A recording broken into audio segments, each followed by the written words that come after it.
నమస్తే, నా పేరు Shivaji. Welcome to our channel. వైజాగ్ను మన జగన్మోహన్ రెడ్డి గారి ప్రభుత్వం దేనికి వాడుకున్నారంటే కేవలము భూములు దోచుకోవడానికి. అది కూడా మొత్తం పవర్ ఆఫ్ అటార్నీ ఎవరికి ఇచ్చారు? మన విజయసాయి రెడ్డి గారికి ఇచ్చేసి కనపడినట్లయితే దోచుకున్నారు. కానీ కూటమి ప్రభుత్వం ఏర్పడిన తర్వాత వైజాగ్ను ఎలాగైనా ఐటీ హబ్గా తయారు చేయాలనేటువంటి ఉద్దేశంతో వైజాగ్ మీద దృష్టి పెడితే ఇప్పుడు ఐటీ కంపెనీలు క్యూ కడుతున్నాయి. అందులో భాగంగానే టీసీఎస్ కావచ్చు, కాగ్నిజెంట్ కావచ్చు, పెద్ద పెద్ద కంపెనీలు భారీ పెట్టుబడులు. విశాఖకు ఐటీ బూమ్. ఎంఓయూలు అమలైతే 74,100 మందికి ఉద్యోగాలు. ఇప్పటి వరకు ఎంఓయూలు ఏవైతే చేసుకున్నారో అవన్నీ అమలైతే దాదాపుగా 74,000 మందికి ఉద్యోగ అవకాశాలు రానున్నది. ఎక్కడ? మన వైజాగ్లోనే. ఒక టీసీఎస్ కంపెనీయే 13,000. ఒక్క టీసీఎస్ కంపెనీ మాత్రమే 13,000 మందికి ఉద్యోగాలు ఇవ్వబోతుంది. ఈ టీసీఎస్ కంపెనీకి ఎందుకు 99 పైసలకి ఇచ్చేశారు? అదేదో సూట్ కేస్ కంపెనీకి ఇచ్చేసి దోచుకొని ఉండొచ్చు కదా అని చెప్పి గుడివాడ అమర్నాథ్ అయితే పెద్ద ఆయన మాజీ ఐటీ మినిస్టరు, ఆయనకు ఓనామాలు కూడా రాదు కానీ ఐటీ మినిస్టర్గా చేశాడు. 99 పైసలు కట్టిస్తారు, ఇది భూములు కొట్టేస్తా ఉన్నారని చెప్పినటువంటి ఐటీ మినిస్టరు. ఇక్కడ చూడండి, మీ వైజాగ్లోనే రాబోయే కాలంలో 74,100 మందికి ఉద్యోగాలు రాబోతుంది.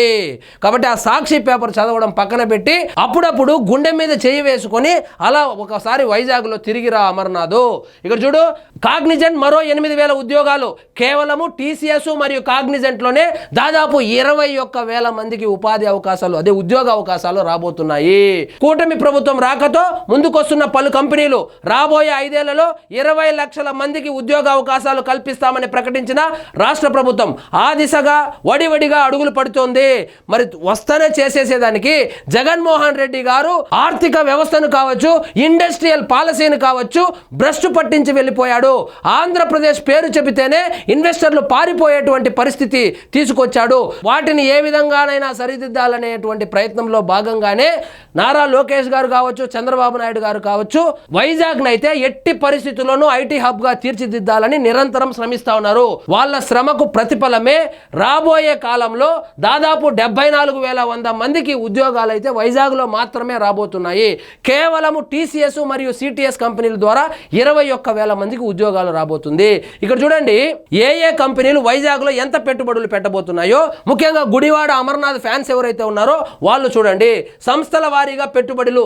ఇప్పుడు నేను చదివబోయేటువంటి కంపెనీలు విజయసాయి రెడ్డి గారు సృష్టించినటువంటి సూట్ కేస్ కంపెనీలు కాదు, జగన్మోహన్ రెడ్డి గారి ఆధీనంలో నడిచినటువంటి సూట్ కేస్ కంపెనీలు కాదు. వీటిని రెప్యూటెడ్ ఆర్గనైజేషన్స్ అంటారు, పేరు ప్రఖ్యాతలు ఉన్నటువంటి సంస్థలు అంటారు. చూడండి, టీసీఎస్ పెట్టుబడి ఎంత పెట్టబోతుంది? 1,370 కోట్లతో పెట్టుబడి పెట్టబోతుంది. 13,000 మందికి ఉద్యోగ అవకాశాలు కల్పించనుంది. కాగ్నిజెంట్ 1,583 కోట్ల రూపాయలు పెట్టుబడి పెట్టనుంది. 8,000 మందికి ఉద్యోగాలు కల్పించనుంది. ఇది కేవలం వైజాగ్లో మాత్రమే. ఏఎన్ఎస్ఆర్ 1,000 కోట్ల రూపాయలు పెట్టుబడి పెట్టనుంది. 10,000 మందికి ఉద్యోగ అవకాశాలు కల్పించనుంది. అదేవిధంగా సిపి ఇన్ఫినిటీ స్పేస్ 15,266 కోట్ల రూపాయలు పెట్టుబడి పెట్టనుంది. 600 మందికి ఉద్యోగ అవకాశాలు కల్పించనుంది. సత్య డెవలపర్స్ 1,500 కోట్ల రూపాయలు పెట్టుబడి పెట్టనుంది. 25,000 మందికి ఉద్యోగ అవకాశాలు కల్పించనుంది.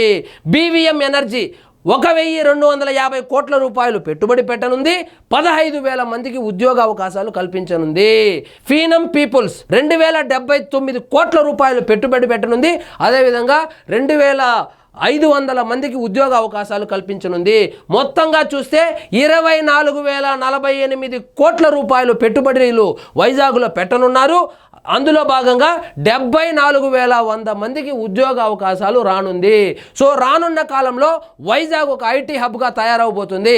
రానున్న కాలంలో ఒక హైదరాబాదు, ఒక బెంగళూరు, ఒక వైజాగ్ అని చెప్పేంతగా డెవలప్ కాబోతుంది. కాబట్టి బురద జల్లడం మానేసి, సో మీరెలాగూ చేయలేదు, చేసే వాళ్ళని ఎంకరేజ్ చేయకపోయినా పర్వాలేదు కానీ బురద జల్లేటువంటి ప్రయత్నాలు చేయొద్దండి. అందుకే కదా వైఎస్ఆర్సీపీ పార్టీ అంటేనే వైజాగ్ వాళ్ళకు నచ్చదు. వైఎస్ఆర్సీపీ పార్టీ మంచి గాల్లో ఉన్నప్పుడు కూడా వైజాగ్ మొత్తాన్ని ఓడించారు. సో వైజాగ్ ప్రజలు ఎప్పటికీ వైఎస్ఆర్సీపీ పార్టీని నమ్మరు అనడానికి ప్రధాన కారణం ఏంటంటే వీళ్ళ వ్యవహార శైలే. సో ఇదండి ఈరోజు మన టాపిక్. మీకు ఈ వీడియో నచ్చినట్లయితే లైక్ చేయండి, షేర్ చేయండి. ఛానల్ మాత్రం సబ్స్క్రైబ్ చేసుకోవడం మర్చిపోవద్దు.